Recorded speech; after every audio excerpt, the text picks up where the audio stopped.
We feel honored to have you back to our show, ThinkTech Hawaii's Humane Architecture. This happening to be our 282nd show. And you, thanks to you, Eric, our producer, bringing this up, you happen to be just past our 15,000 viewer. So that's great. And this is our President's Day week show special edition. And why and what this is about, we, who is you, DeSoto Brown, in your Bishop Museum, and me, Martin Despang, and his Waikiki Grant, will tell you in a second.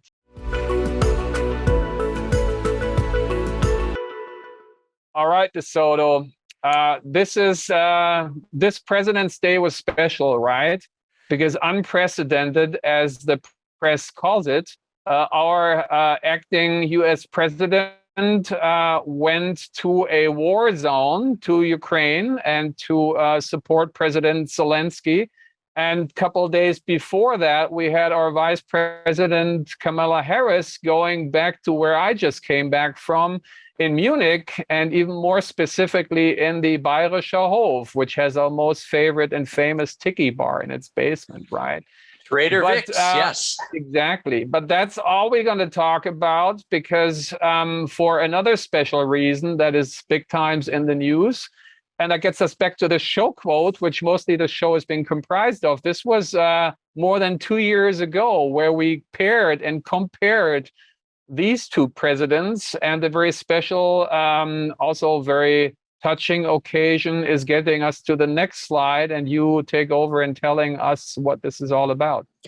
Well, I can't read that in German too clearly, but I do know that former President Jimmy Carter, who was president in the late 1970s and was voted out in 1980 for did not commit a second term, is currently entered into hospice care. That means he's coming to the end of his life. And obviously for me, this is something I can relate to because my mother just passed away at the age of 102. Jimmy Carter is 98 and he's lived a very full life. And so even though it's rather sad, it is something that comes to everyone and we can accept it because he's had his full lengthy life. Yeah, and what we're going to do, and this gets us to the next slide today, is encourage you, the audience, if you are young enough, to remember and put yourself into the era that Jimmy was running us. And if you're younger than that, let's get yourself inspired to ask the ones who are still around. That's and right. This is showing you in your 20s, DeSoto, around Yes. at that time. It's showing Yes. me in my teens at the top right, building my tree houses there.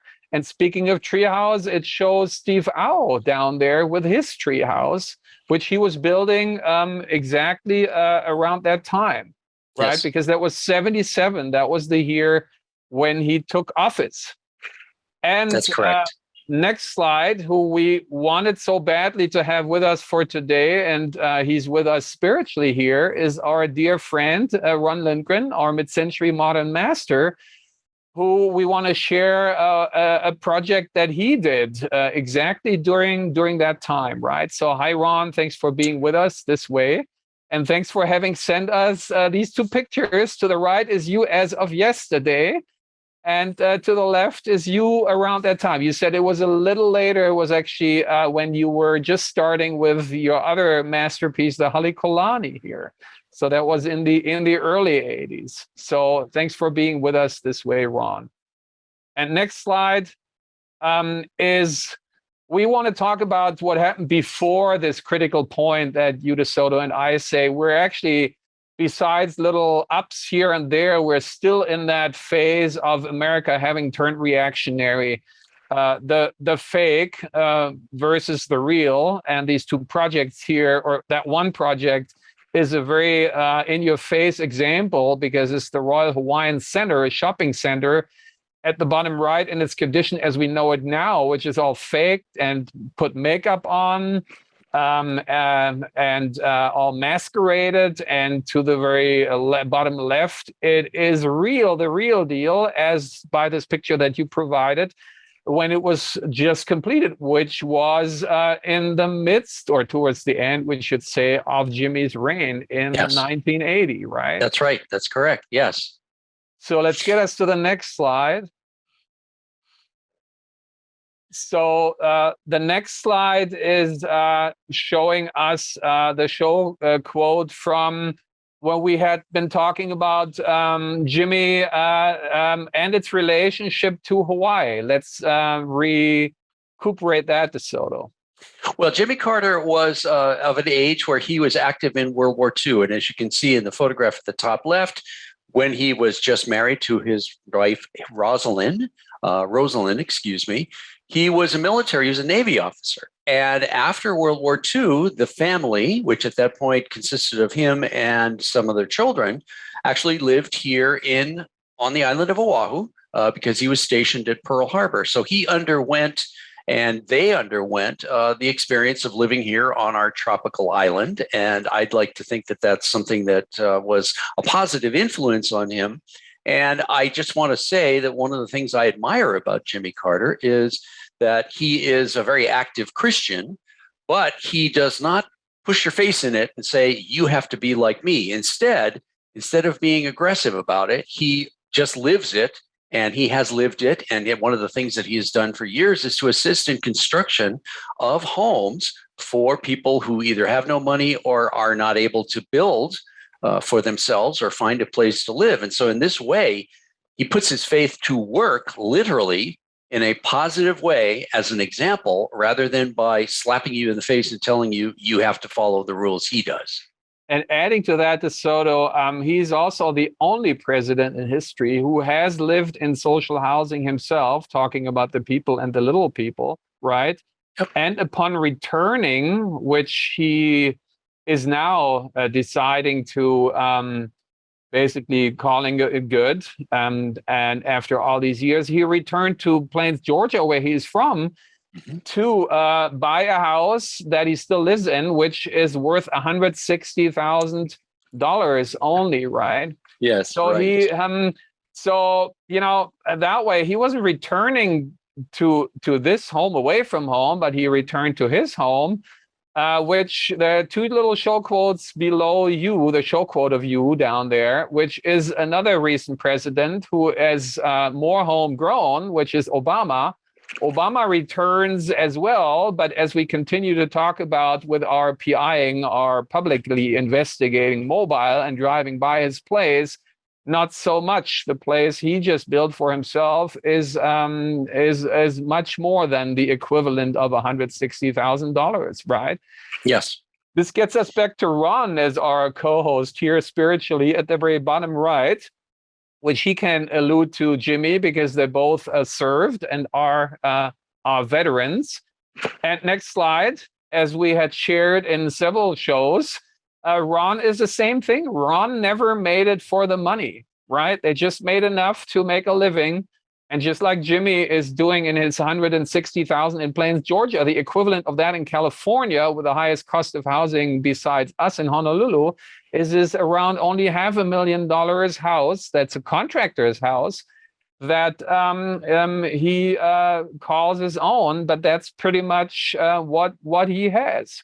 And we have little show quotes within the show quotes about something that Ron is working on that we're very fond of, which has to do with, if not the most iconic house by his former boss and business partner at Killingsworth. What is that, DeSoto? Well, that's one of the case study houses. And these were houses that were built in the post-war period in California as examples of modern architecture. And every year there would be one of these done for people to see what was going on in architecture and in construction.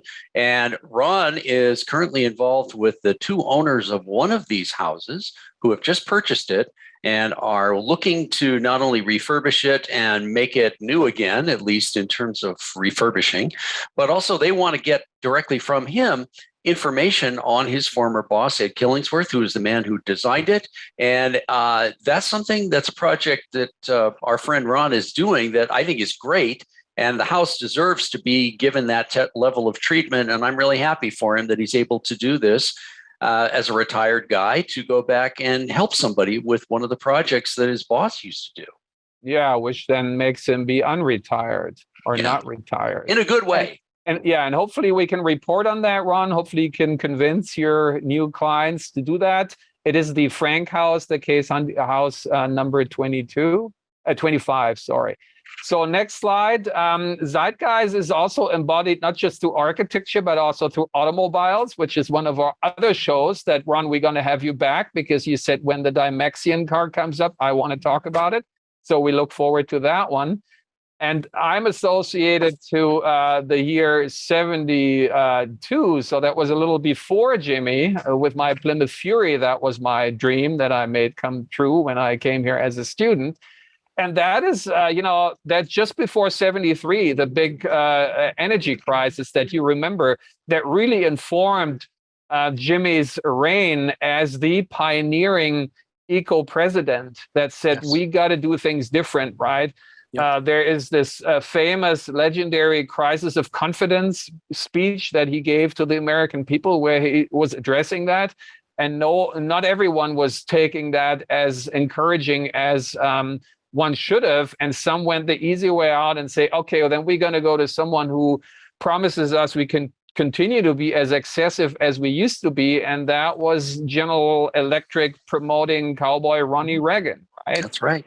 Next slide, talking automobiles. Here is Ron in his other masterpiece, the Halekulani, or in front of it, in next slide, our PI mobile that we drove him around here, the other project by his boss, the Seaside Hotel. And what's the relationship here again?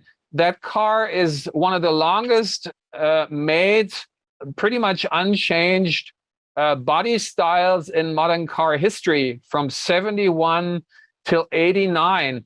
And that is the equivalent to the body of work and the ethics of the Killingsworth office, together with Ron and Larry Stricker, that they were just holding on to their values and not getting, distracted or lured away from it. And that's true for Jimmy. Jimmy has always been, from having been a peanut farmer, that having gone broke, bankrupted, Georgia, governor, president, and then unfortunate circumstances ended that. And he was not giving up, never. And that's basically his message until these days. And next slide. That gets us to that one of the most pressing, some say Ursula von der Leyen, the European, Commission president, said, well, in the core of everything of being distracted through wars and coronavirus is still the climate change crisis that we have. And while other presidents, as the very unfortunate, previous one, are ignoring that, Jimmy has never been doing that. The opposite. Next slide. Because another one of our legends, as our guest, Larry Medlin, basically was having been funded by Jimmy Carter for his environmental research lab work at the University of Arizona, where I was and had the chance to become close friends with him before I came here. And he told me the day when Reagan took office, that was pulled. But that's not the part we want to remember. We want to remember the part that Jimmy was dwelling on that. And basically now we and Joe and Kamala are doing that with Ursula and all of us picking that up again, right? And continuing that one. Talking sort of intercultural relationships, is that always easy? No, we both know it's not. Sometimes, we got to do our German lessons. I got to do my Hawaiian lessons. Larry has the same in his heart. He worked with Fry Otto, who was one of our inspirations, who was German. And so next slide, how was that for Jimmy? And it wasn't always easy. This is this German guy, his equivalent at that time, you might remember, Helmut Schmidt. And here they started out okay, as you can tell. Next slide. But there were situations where it got soured. And there, if you read, there was this moment where Helmut basically freaked out on Jimmy and basically got really, really upset about certain things, the neutron bomb problem or idea, and the NATO Doppelbeschluss. I don't have to look up the NATO double contract or whatever that was called. Jimmy was still smiling, but next slide, there was sort of the limits of patience were reached for him as well, as this here portrays when Helmut was turning away from him. And next slide, that strained their relationship. And Jimmy, in his memoirs, remembers that, in his honest way, and said that was like one of the most challenging things when this guy just, totally lost it and freaked out on me. Getting back to architecture, architecturally, next slide, that was not so much the case. It was better because this house here, which we have been talking about and will continue to talk about, which is the German Chancellor's residence by the Bavarian architect Sepp Ruf, that was built before in the mid-60s. But then, Bundeskanzlers right after that, and even then later, the counterpart of Ronnie Reagan was Helmut Kohl. These reactionary guys, they hated modernism. And who loved it? It was Helmut Schmidt, the counterpart, the zeitgeist, equivalent of Jimmy Carter, was moving in there with Loki Schmidt and was enjoying it and was appreciating it, was celebrating that. Okay, getting back to us in Hawaii and to the project we promised from Ron, that gets us to the next slide, and that's also where I positioned myself in today. And said to me, I'm only wearing shirts and then even aloha shirts for very special occasions, which is today commemorating our heroes. And which project are we talking about, DeSoto? We're talking about the Kapalua Bay Hotel, which very unfortunately is, on one hand, a masterpiece by the Killingsworth Group, but it's been destroyed. So we no longer have it, and all we've got left of it is photographs and things that we can remember it by, because the buildings themselves are gone. Yeah, and as we dated down there, it was from 1978, the first real year of Jimmy basically in action. And that was the time when Ron had just completed that hotel. So that speaks. There are these two people who, with the best intentions, with the best spirit, were able to present and represent the best leadership in their disciplines, in their profession, as in politics and as in architecture.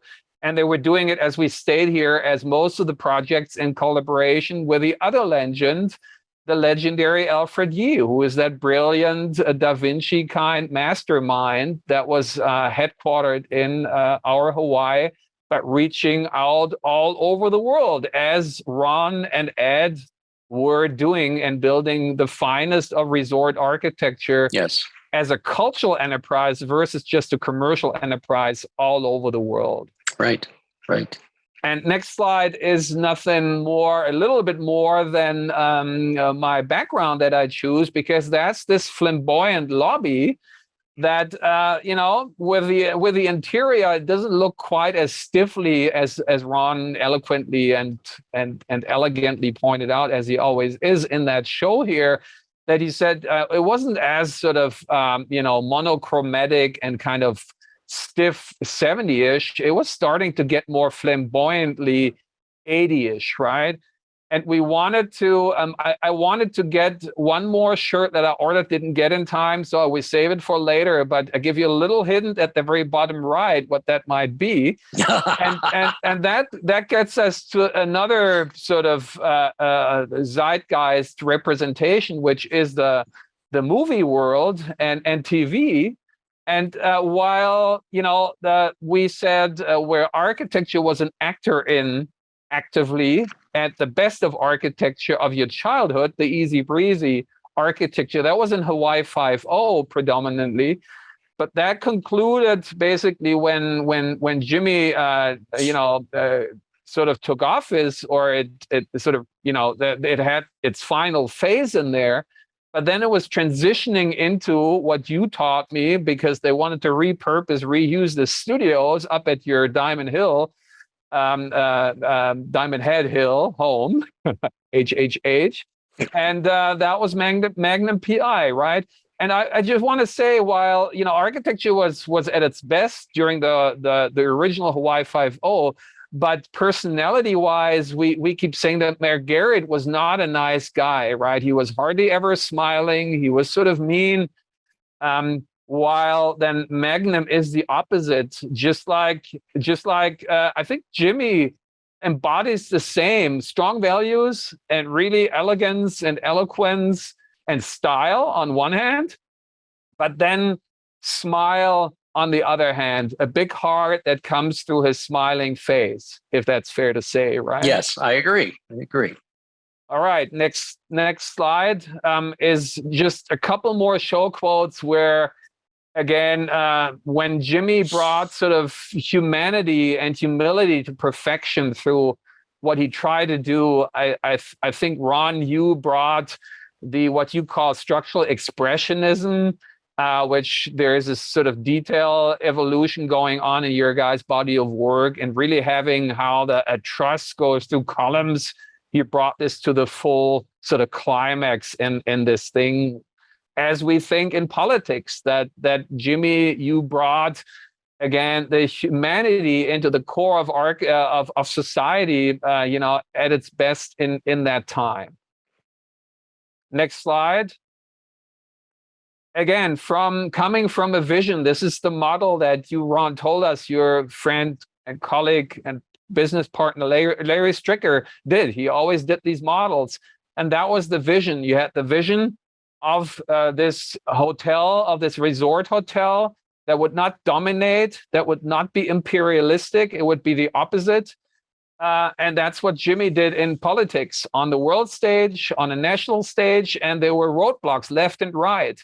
And he seems like he was, at the right place at the wrong time. If he would have had better circumstances, he would have been looked back at even at that period better.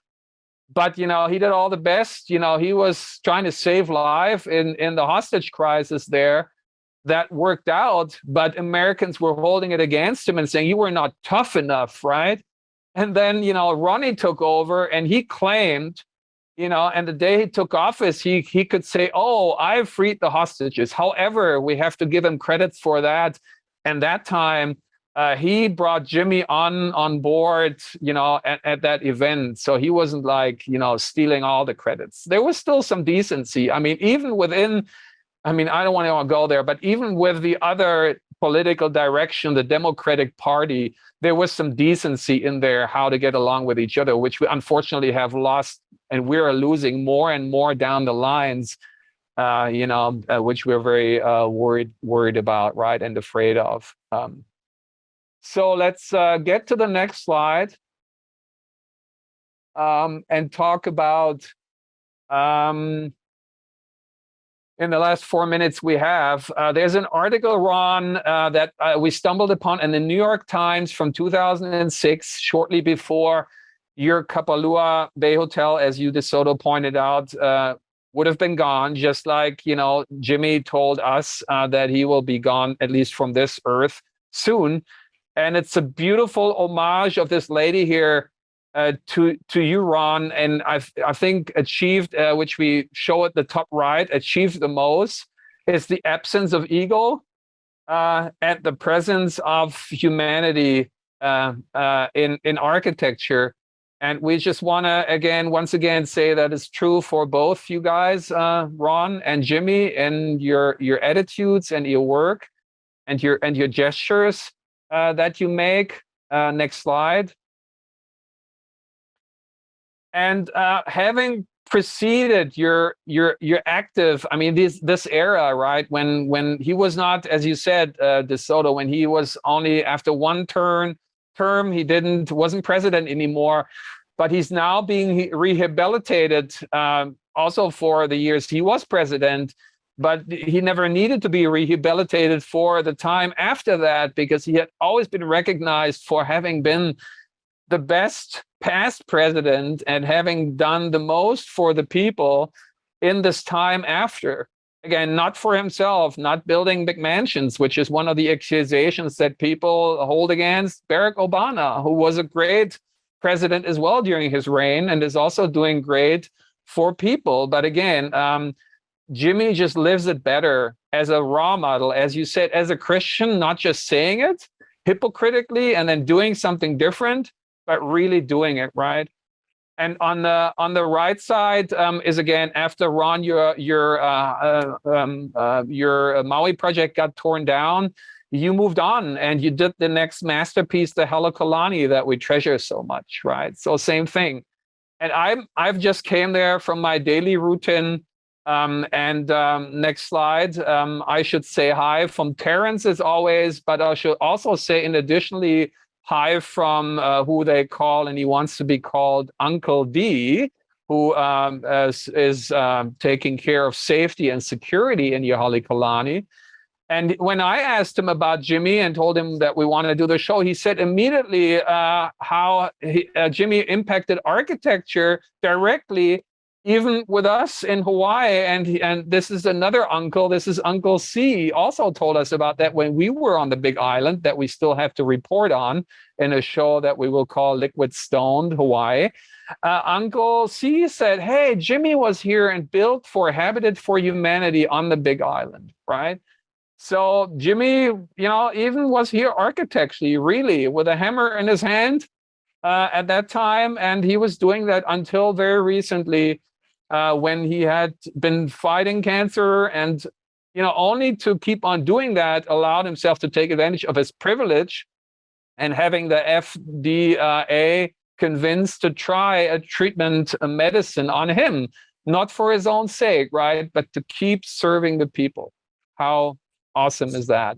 Yep, we have 1 minute left, DeSoto. Anything you want to add to that? Hopefully, I want to add that again, as I said earlier, and as you have been saying, he was unfortunately criticized for the perception that he was weak and that he was not tough, and that Ronald Reagan came in and he was tough. And ironically, of course, he actually experienced war. He was active during World War II. This is a man who really knew what war was like. He knew what aggression was like. He experienced it. So no, he wasn't weak. He was just a person who was basically decent rather than being arrogant and proud and trying to throw his weight around. And for him to have been criticized for that and for him to have lost the potential for a second term has always bothered me because it was unfair. And there was more to him than that. He was not weak. He was actually very strong, just in a way that was different from others who put on a big act and throw their weight around and threaten to punch you. Exactly. So we have to end now. So thank you, Jimmy, for everything you've done for us in politics and in architecture. And we will let that be an inspiration for us to continue that for the future.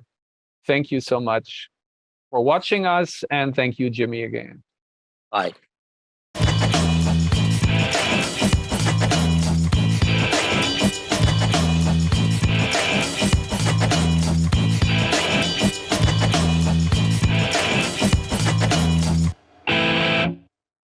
Thank you so much for watching ThinkTech Hawaii. If you like what we do, please like us and click the subscribe button on YouTube and the follow button on Vimeo. You can also follow us on Facebook, Instagram, and LinkedIn, and donate to us at thinktechhawaii.com. Mahalo.